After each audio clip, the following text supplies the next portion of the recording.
light within my heart, light within my thoughts, light within my words.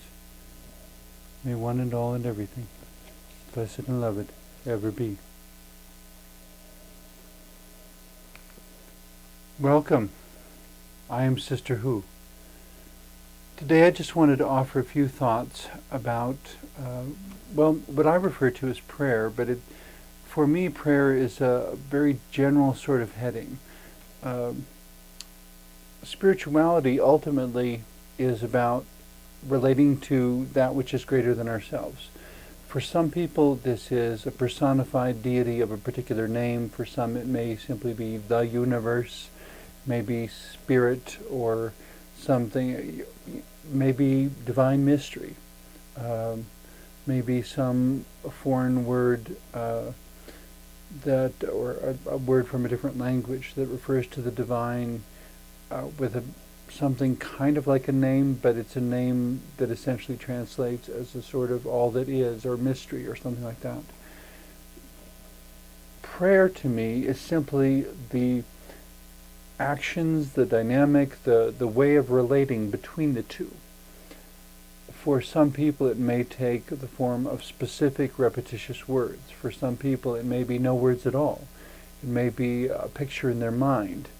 It may be an emotion they feel, that they visually, or that they visualize within themselves with their eyes closed, visualize this emotion rising up inside of them like a ball of light and rising from their head into the heavens, so that it's like an emotional communication with the divine.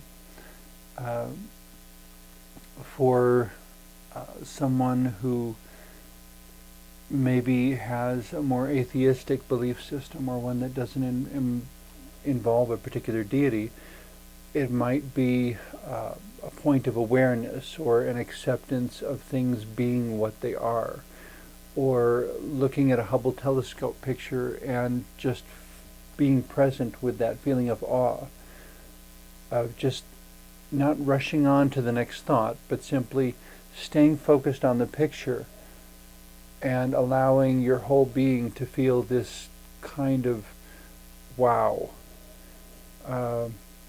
And perhaps not even being able to find the words to express what you're feeling, but being present with that feeling and not running away from it just because it's unfamiliar or uncertain or mysterious. So there's praying with the heart, there's praying with the mind, there's praying with the whole body. There's the saying that he who sings prays twice. Maybe it's 3 times then if he who sings, if someone is singing and dancing the words and meanings of their prayer. I saw a very beautiful presentation once of the old Irish blessing, "May the road rise with you," and so forth, that had been not only set to music so it could be sung, but also choreographed as a dance with movements that illustrated the different parts of the blessing. It's a general sort of blessing. It's just, may the road rise with you, may the wind be always at your back, may the sun shine warm upon your face, the rain fall softly on your fields, and until we meet again, may God hold you in the hollow of God's hands. A sort of invoking of divine protection in all the journeys one might make. I don't think there's anything in that really contradicts any belief system. It's asking for a harmonious relationship of wisdom and love with that which is greater than ourselves. And that to me is at the heart of what all prayer is. That a meditation can be a prayer. An incantation can be a prayer. My pagan friends refer to spell casting. I think what they're basically doing is just another form of prayer. If you want to call it a spell, go ahead. It is what it is. But the point is, and in that sense, it gets interesting because learning about the different ways that people pray, the different ways that people relate to that which is greater than themselves, that they communicate with the divine or with the spiritual, can shed light on the different possibilities that are available to us and the different things that are helpful to those possibilities. a lot of times in talking with my friends who are pagan, they'll talk about infusing the sacramental or symbolic object with your intention, or charging it, as they say, the same way you would charge a battery. To take an object and hold it in your hands and think about all the love that you are choosing for it to represent, choosing a talisman or a statue of some sort to represent a journey you'll be taking, and then doing something with that object to represent the protection that you want to be surrounding the journey throughout the time you're making it. These are all simply forms of communicating with that which is greater than ourselves, though. And the problem becomes when people try to take these things and make them into recipes instead of expressions of relationship. To me, whether it's meditation, prayer, a chanted mantra, sitting in silence, opening oneself to the mystery of the universe, focusing on a particular word or sound, or playing an instrument and really tuning into how the music feels, not just how it sounds. With all of those things, that it be a relationship with that which is greater than ourselves in which we engage, rather than a recipe, an incantation, something that specifically is attached to an expectation, that when I say these words, this is going to happen. Maybe, maybe not. For whatever it is to happen, you have to consider what influences or affects that outcome, and how much of that can we control, and how much of it can we not control. Because there's a lot of things that have to do with outcomes that we really don't have the control we would need to guarantee the outcome we want. We can still make our best contribution and hope that we get there, and sometimes we do. But life doesn't come with guarantees.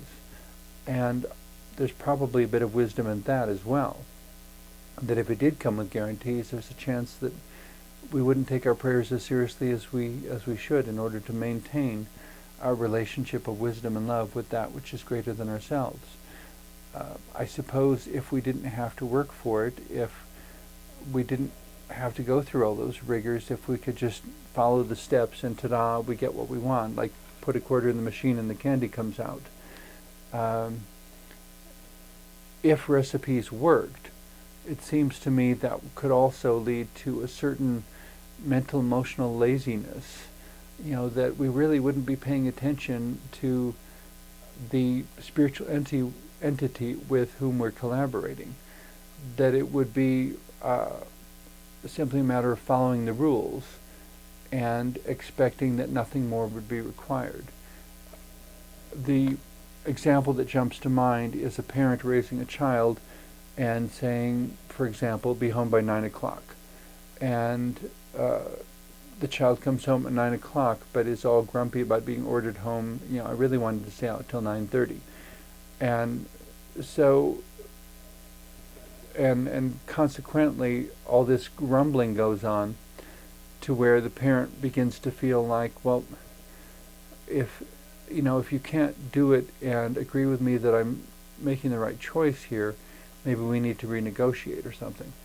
And yet the parent is using their greater experience and the fact that they are responsible for this child and so forth to try to encourage and nurture the best possible outcome for this child, trying to teach them self-discipline and a certain reliability, that when asked to do things on time, they happen on time.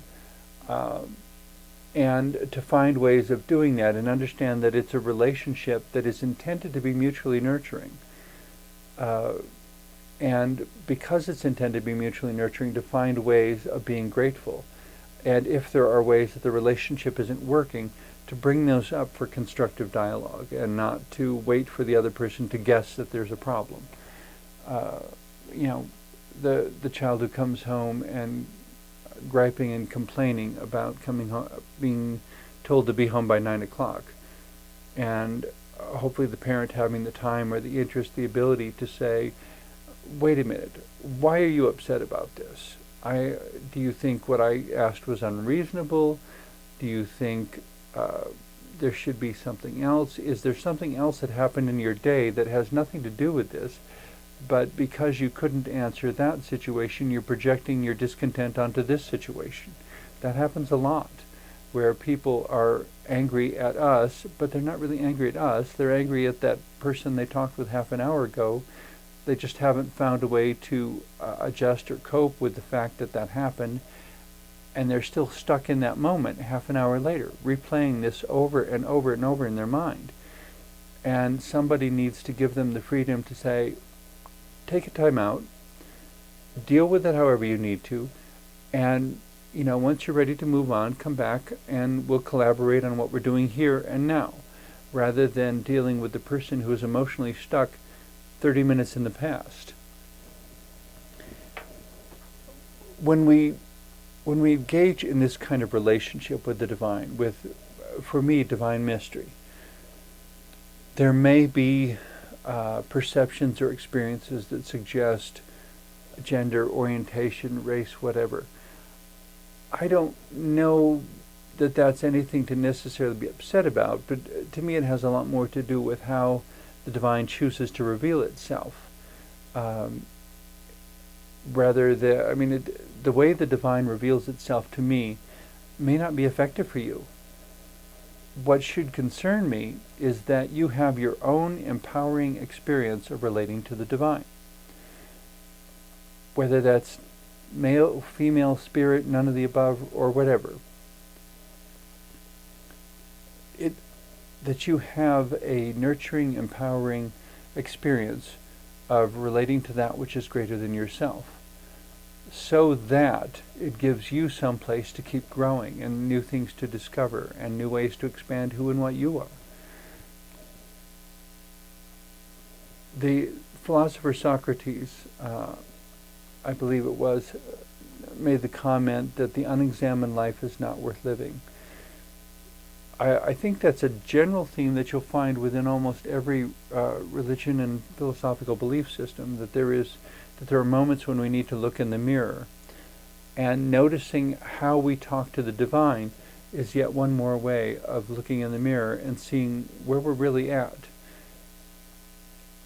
We may be, on one hand, trying to be what people want us to be and going through the motions, and on the other hand, it's not honest. It's not who and where we are. So being able to trust God, trust the divine enough that we can be totally honest with the divine and say, I'm saying the words, but this is not how I'm feeling. I would really like to get the two back in sync, rather than feeling one way and acting another, and feeling like I'm being torn apart into two people, to put the two back together and say, now is not the time for this, or I need to do my prayer differently today. Yesterday, maybe I needed to sit quietly with my legs crossed on the floor and meditate and focus deeply on each word. Maybe today there is so much energy that I just have to pace the floor. And something about that pacing burns off the energy enough that I can begin to relax and begin to focus and begin to find that quiet place within me where I can actually, in some metaphorical sense, hear the voice of the divine telling me what needs to happen. There's probably more than enough arguments around the world about whether the divine really exists or not, and according to what definition, but that's not the point of this episode. And it's the problem, I suppose, with that sort of line of discussion is that there are a lot of things in the world that may be true, and we can't prove that they are true, and we can't prove that they're not. But the thing I like about prayer, I guess, is that you don't have to know for certain that God is this or that or the other thing. In sifting out that relationship, just believing in the possibility is frequently all you really need. allowing the possibility. I have New Age belief friends who talk about having multiple lives, and there are actually a number of different spiritual and philosophical belief systems that think of the human soul as being eternal and going through multiple lifetimes. I don't know that I could prove it one way or the other. There are certain things that are easier to explain if it is true, and there are certain things that tell me if it is true, it's not true in the way that everyone thinks. It's kind of like saying if someone's going to give you a car, and immediately they get an image of some kind of car in their mind, and what shows up may be a three-wheeled vehicle, or a pickup truck, or it may be bigger or smaller than the person originally envisioned. But if the point is simply to have reliable transportation from point A to point B, any one of them will work. The point is not which vehicle you're using, but the fact that you're making the journey. So in addressing prayers, if someone wants to do it as a spell and infuse it with their energy, with their intention, that I'm doing this because this is what I want to happen. At the same time, it becomes problematic if you infuse it with something that is, for lack of a better word, questionable. The basic rule of thumb, I'm told, among my pagan friends is that whatever you send out comes back threefold. In the Bible, it's phrased as whatever you sow, you reap. And also as the golden rule of do unto others as you would have them do unto you. The idea that whatever you put out comes back. In my understanding of life in the universe, I would say everything is so interconnected that you have to be very careful what you put out, because there is a sense in which everything out there is part of or an extension of yourself. And granted, there are lots of different sort of perspectives and minds out there, and some of them I meet and it's like I could not possibly agree that this person may in some sense be a part of me as I am a part of the whole human race, but I can see where they're broken, where they're in need of healing, and I don't necessarily have the ability to grant that healing. I don't have the resources to give them what they need. But in order to contribute to the holistic healing and integration of the universe within which I live, and to validate the interconnectedness of life, that everything is dependent upon everything else, I still need to do whatever I can to encourage healing in that individual. Essentially, going back to the golden rule, as they call it, the do unto others as you would have them do unto you, what I try to extend to that person is exactly what I would hope to receive if I were ever in their position. Which, there may be every reason to think that I would never be in their position, because I've made other choices that have kept any of those things from happening. Okay, fine, maybe you will never be in that position, but still, if you were, what are the resources and the assistance and the dynamics you would want to be available so that you could recover, heal, cope, whatever word you want to use, with whatever circumstance or relationship or challenge with which you're dealing.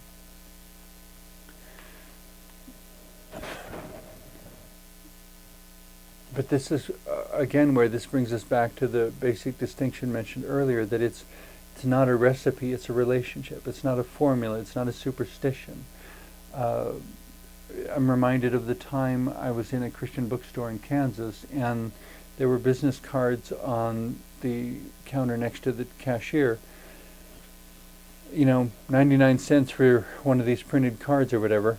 And on one side of the card it had what is commonly known as the sinner's prayer in numerous Protestant circles, essentially a set of words that has to do with repenting of sin and claiming, accepting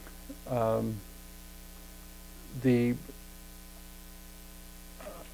role that Jesus played of being Savior, and basically validating the core theology of institutionalized Christianity. And then it said the stand within which these cards were displayed, by the way, said simply, "Do you want to get your relatives saved? Give them this." And then you read the prayer on the one side of the card, and it says "turn over" or "see other side," and so you flip it over, and it says, "Congratulations, you are now a Christian entitled to eternal life," and yada yada yada yada.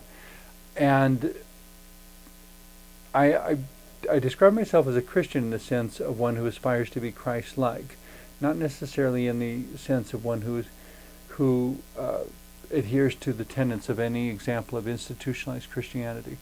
But the basic point, I guess, to me in that moment was when I flipped it over and saw it was on the other side, I was absolutely and completely offended that the notion of a relationship with the divine had been reduced to no more than an incantation. The notion being that if you simply say the words, that everything's going to be fine. Well, I really don't see where that's what happens every time. Theologically, according to some people, that might mean that yes, you'll now get to go to heaven, whatever that means. But I haven't yet met anyone who has made that statement, who has any first-hand knowledge of what heaven is like or what to expect. They're simply going on theological perspectives and interpretations that have been handed down through multiple languages for over 1,000 years.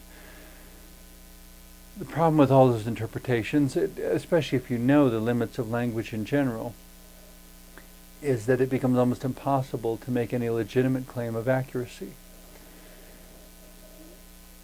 There are just too many ways where a subtle cultural or linguistic nuance can change everything. Such as try explaining sometime the difference between self-awareness and self-consciousness.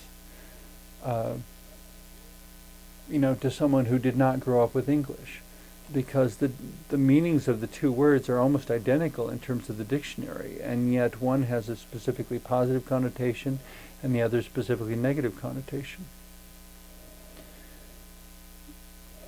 All of which comes back to, why are we doing this prayer thing in the first place?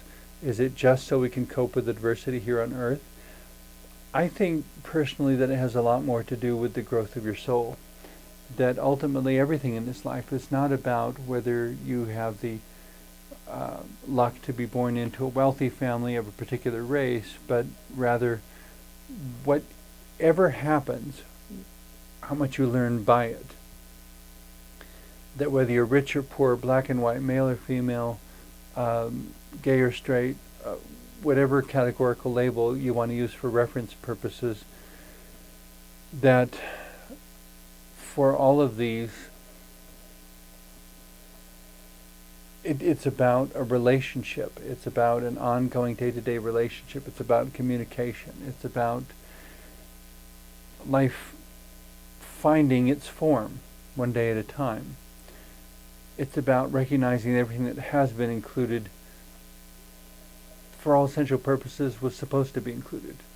Whether you want to say it's the result of scientific principles or divine intervention, I wasn't there. I can't honestly say which it was. There's a whole lot of things we can prove, and there's things that we can't prove, and there's things we can't disprove.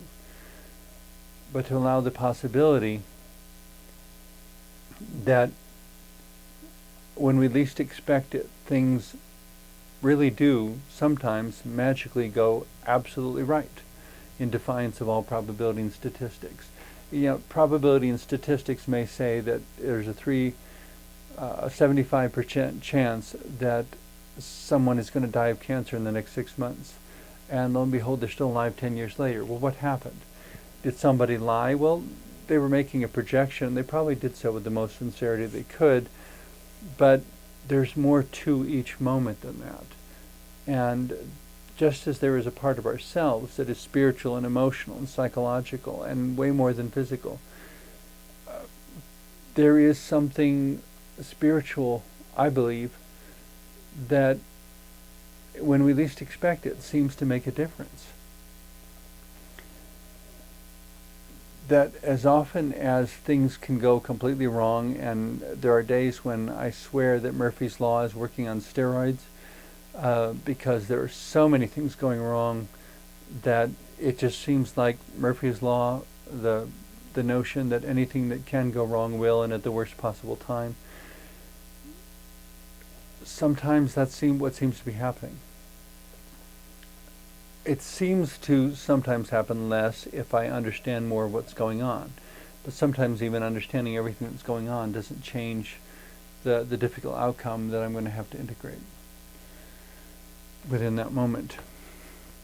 In any case, there's lots of different possibilities, but the basic point is to communicate, to listen, and to answer, to respond back, to relating to something greater than yourself. If we don't, I find that our lives become small and petty, that there's something about being all of who we are and doing all of what we can do in the best possible, most loving and wise way we can, that allows the soul to grow, so that it's not so much a question of what you experienced as what you learned from what you experienced. In any case, thank you very much for joining me on the show today, and may you be richly and abundantly blessed in the pursuit of your own dreams and in all your dealings with the diversity of humanity around you. May one and all and everything, blessed and loved, ever be. Thank you.